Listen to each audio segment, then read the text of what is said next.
আসসালামু আলাইকুম রহমতুল্লাহ। আশা করি সবাই ভালো আছি। গাইস, একটা জিনিস দেখাই। এই যে প্রায় 2:40 বাজে এখন। মানে একটু মন খারাপ ছিল, তো বড় ভাই আমার মেজবা বন্ধুদের সাথে একটু বেড়াইতে আইছি, মানে একটু ঘুরতেছি আর রাস্তাতে। এখন 2:40।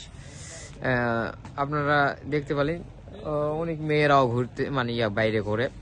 তো যেটা আর কি আমি বলতে চাইতেছি সেটা হলো যে এইটা যদি ঢাকা শহর যদি হইতো, আমাদের বাংলাদেশের বা অন্যান্য যে কোনো শহর, আমাদের সাধারণ বগুড়া সিটির কথাই বলি, ওটা যদি হইতো এই 2টা 3টা বাজতেছে এইরকম, মানে ফ্রি মাইন্ডে কেউ ঘুরতে মানে পারবে নাকি সন্দেহ আছে।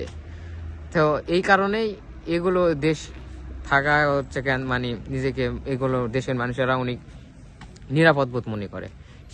সেই রকমের মানে সরকার কাঠামো বা আইন শৃঙ্খলা আছে, পুলিশ নাই তেমন, কিন্তু মানুষেরা নিজেকে চলাফেরা করে খুব, মানে ভয় মুক্ত চলাফেরা করতে পারে। তো এটাই আর কি আজকে আমি দেখালাম। তো গুড বাই, সবাই ভালো থাকেন। আর হচ্ছে জ্ঞান, রাশিয়াতে যারা আছেন এবং যারা আসতে চান, কোনো নিশ্চিন্তভাবে আসতে পারেন, কোনো সমস্যা নেই।